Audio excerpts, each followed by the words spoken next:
Welcome to Lifting the Rock. My name is Jimmy. I'm here with the sports portion of it. We got a lot of stuff to talk about today, so I'm going to kick us off. One of the major topics in the area right now is athletes who have been caught with drugs recently. It's unfortunate whenever it happens, but it's kind of gotten to the point now where the shock factor of something like this happening is gone. I mean, you got some high-profile guys. Derek Nix from Michigan State just got caught with marijuana, and he has been suspended indefinitely by Tom Izzo. And Izzo doesn't mess around with stuff like that, so it's very likely that the Spartan fans will not be seeing him on the court next year, which is a big hit to their team. And then Lions' second-round pick last year, who sat the year out because he tore his ACL, Michael LaShore out of Illinois, has been caught with marijuana twice in the last month. And then a couple other Lions players have been caught with marijuana since the season ended. It's unfortunate. Suspensions are sure to be coming from Goodell and the team. It sucks, but it is what it is. On a brighter note, it's baseball season. Baseball season opens up this week. Fans all around are really excited, myself included. I'm a huge Tigers fan. I can't wait to get home and watch the game today. They start in less than an hour. I'm really excited about it. A lot of promise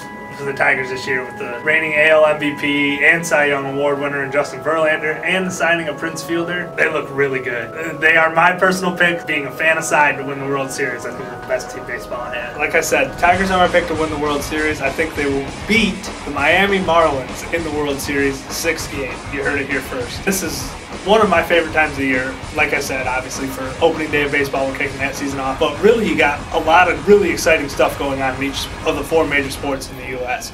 You got baseball kicking off the season, the NFL draft coming up and its free agency period. The National Hockey League and the NBA are starting their playoffs in a week. If you're talking about the NHL, NBA playoffs is a couple more weeks, but every single sport has a lot of really exciting stuff going on right now. Speaking of other sports that aren't as mainstream, the Masters starts today and continues over the weekend. It feels weird to say it, but once again, the favorite is Tiger Woods. He just won last weekend. He looks fantastic right now. He looks ready to go. He looks like he's finally back to playing at the level he was at before his complete meltdown.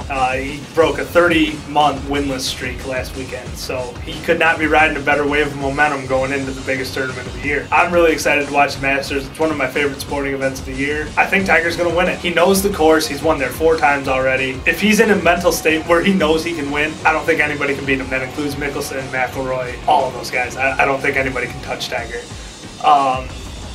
Then we have the NHL playoffs. NHL playoffs, to me, probably the second best way that a sport decides to champion beside the NCAA men's basketball tournament. And that, for obvious reasons, and the excitement, you never know who's going to beat who.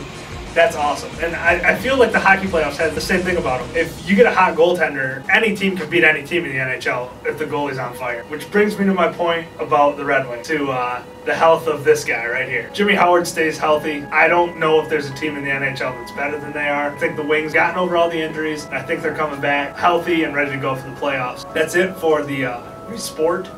I'm Jimmy, and we'll see you next time. Hey, welcome to STFU. Listen up. I'm Josh, and I'm here to just kind of tell how it is about music's individuality. You know, the cool thing about music is it's individual. Everybody can like whatever they want, and they don't have to worry about what people think. People are going to worry about what people think, because that's just human nature, but you can like anywhere from Justin Bieber to Led Zeppelin because it's your own opinion. Nobody can tell you you're wrong. And there's so many bands out there, there's so many things you can listen to. The possibilities are they're literally endless. Well, I guess there's an end somewhere, but if you reach it, let me know. New music coming out. Gotye hit pretty big pretty recently. They're up to, I don't know, some 100 million views on YouTube. Their song, Somebody I Used to Know, or Someone I Used to Know, I think it's called. It's got kind of like a ska punk feel to it, and it's groovy. And it's been a long time since a new band's come around that's made me want to use that word, groovy. So I mean, you go back to like old blues, like The Doors, Zeppelin, and things like that, and like that was something else. That was groovy. But the new bands of today, other than like a select few, are really pop. And I mean, you can look at the Billboard charts and try to find new music that way, but that's just going to send you into some mainstream thing that's run by giant corporations, and it's not individual at all. the Black Keys' new album. So I know it's not new anymore, it came out before Christmas, but I mean, they just released another hit on the radio. I can't remember what it's called. Little Black Submarines is a great song. It's one of those ones that you're listening to it and it's kind of chill and real mellow, and it gets you thinking about just whatever you know, you get in the moment. And then it drops and it just starts rocking. It makes you feel alive, and that's what music's for, is to try to center you again. When like life just starts spinning out of control, you can just listen to the rhythm and it'll get you back on track and you don't have to worry about your problem. It's like the idea for me, it's like when it's like the same idea as like an addiction, like cigarettes. People smoke cigarettes because they have so much going on, like especially if you stress smoke. You smoke cigarettes because that's 7 minutes out of your day that you don't have to worry about anything except finishing that cigarette. You can just forget everything else, you can forget your problems and your worry. And with music, it's the same with me. When a good song comes on, and if I'm like driving and I'm worrying about work or school or life or something like that, all I need to do is put a good song on it, and for that 3 to 4 minutes I can just zone out and not think about anything but that song and the rhythm and just how it makes me feel and how insignificant all my problems are, because they are. Like, life goes by so fast, and if you can't enjoy it, then I mean, what's it worth? I mean, why just stress about everything? I mean, you can have your own opinion on that, but mine is music is an escape. Music is a way to just get by. Find a song you really, really like and you just rock out to it. Just feel it through your body. You want to dance like no one's looking. Other favorite bands, I mean, there's so many. Like, you got Chili Peppers, of course, probably one of my favorite. I don't know. It's hard to say it's your favorite band, you know, because everything's so different that it's hard to like actually compare. It's like apples to oranges with a lot of things. But I mean, bands of today, you got Chili Peppers and Incubus. Even though their new CD was different, everybody complained, but they can't put out the same songs over and over again. You need to change. That's any band does that. Any band always puts out a CD and people are always like, oh, it's not like their old CD. Well, of course it's not like their old CD. They're growing. They're a new band.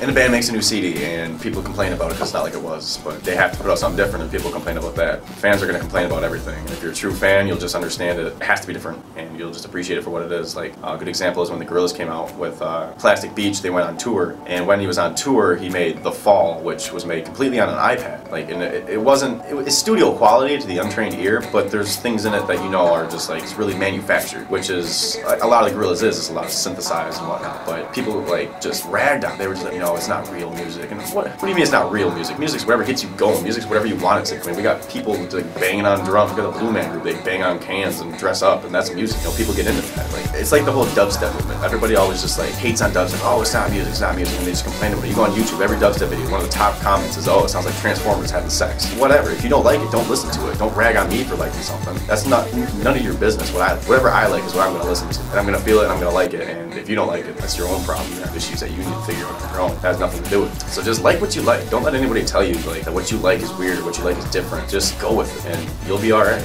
This has been Listen Up. I'm your host, Josh. I hope you learned something. If you didn't learn something, I hope that at least you'll let other people just do their own thing. Welcome to Out of Stock. I'm your host, Charlie.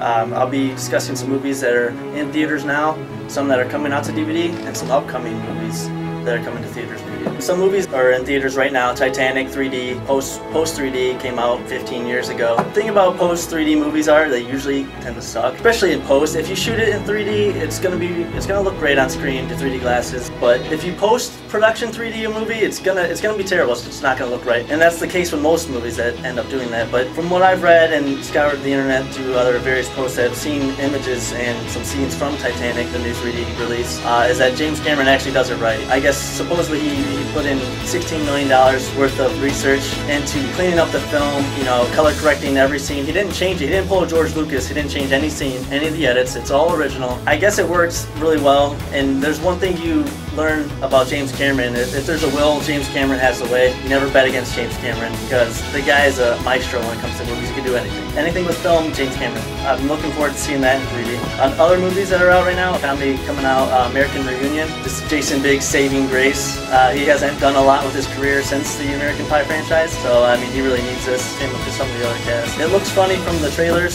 Some of the reviews I read that it says that it actually has some good laughs. The story's a little, you know, but I mean it's the 4th installment of the franchise, so you know it's not going to be as good as the original. Other movies that are out, The Hunger Games, smashing a lot of box office records. You know, Lionsgate's got to be thanking themselves for picking that movie up with an $80 million budget, $45 million marketing campaign. It's at $366 million worldwide right now, so I'm sure they're pretty happy over there at Lionsgate.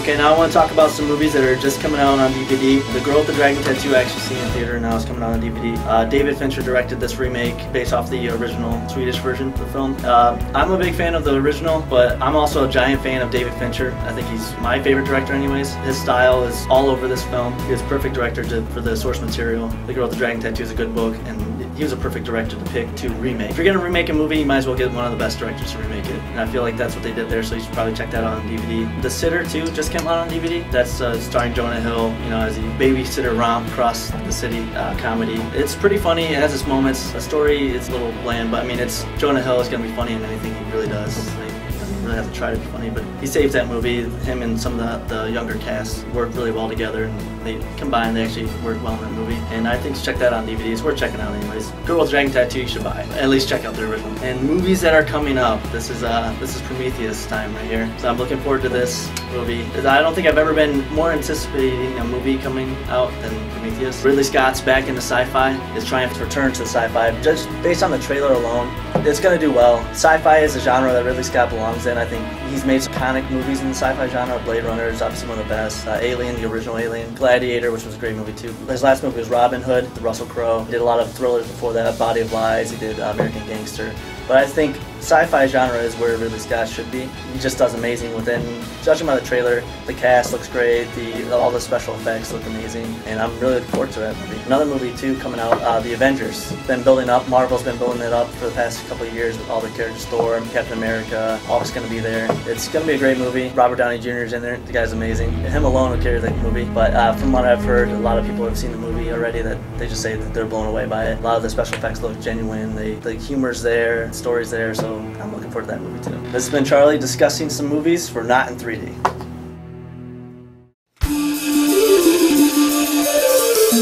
How you doing, everybody? Welcome back to Hey, It's Video Games! I'm your host, Kyle. The crew is cruising. Alright, well, first of all, one of the biggest and fastest growing issues regarding console games right now is the release of DLC packages on day one release. A really good example is Mass Effect 3. BioWare actually released a $10 DLC pack on the day that that game was released. Now, this causes a lot of issues with a lot of players who are paying the $60 retail price for a game. They feel that they shouldn't have to pay extra money for extra material that is available on the day the game is released. BioWare has stated that this material was in fact created after the game was already ready to be shipped. It wasn't available when the game was being produced. The DLC was also released with the special edition, collector's edition of the game. This also goes along with online passes being released. Video game publishers are starting to release online passes, making people basically pay extra money if they are not buying a retail copy of the game, so that way the publishers are getting money to keep their servers going. A lot of gamers think this is unfair because they want to be able to buy a used copy of the game and they're wondering why they have to pay extra money to play online. Well, the thing is when gamers are paying $10 for a copy of a game at a used store, that money is not going to the publishers, it's only going to those used video game distributors. You know, keeping those servers going is really important for the publishers.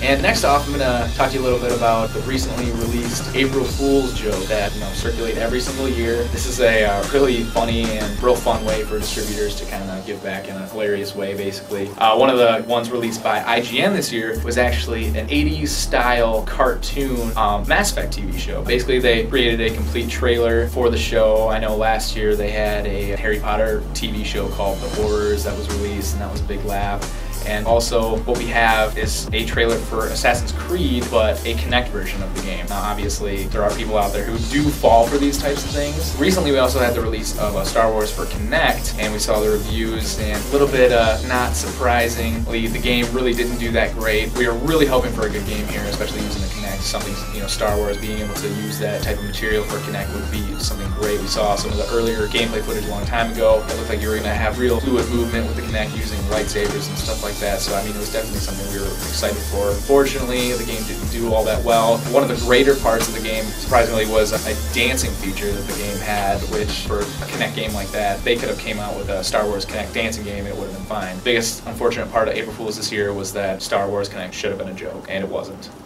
And lastly, we're going to talk about the upcoming releases of new consoles, particularly the PlayStation 4, the Xbox 720, and the Wii U. First, I'm going to start with talking about the Wii U. The Wii U is actually looking pretty promising. We've seen a lot of upcoming features that the Wii U is going to have compared to the other system. We've seen some gameplay videos with the controllers, in particular, which actually have screens built into the controller itself that are going to make you able to switch between playing your game on the controller and on the actual TV very smoothly. We've seen what it's going to take to switch. Basically, all it involves is you pointing the controller directly at the screen, and you can instantly switch gameplay from the screen to your controller, which makes it very easy for people who are coming in the living room, they want to watch TV, and they don't want you to play anymore. You can play for a good half an hour on your controller and switch back. Actually, the Wii sales have dropped tremendously after about the first year. The Wii compared to next-gen systems have really not done all that well, so this is definitely looking good for Nintendo. And then on the Xbox 720, the biggest feature that they want to include with the Xbox 720 is they want to make the Kinect built directly into the system this time and not make it required to pay the extra, $100 for a sensor and have all this extra equipment. Sony is trying very hard to keep up pace-wise with the other systems as far as their movement with PlayStation Move, and that is also going to be something that's definitely going to be built into the next Sony system, the PlayStation 4. Well, that's all we have for today. This has been Lifting the Rock. I'm Kyle Cruzen. Have a good day.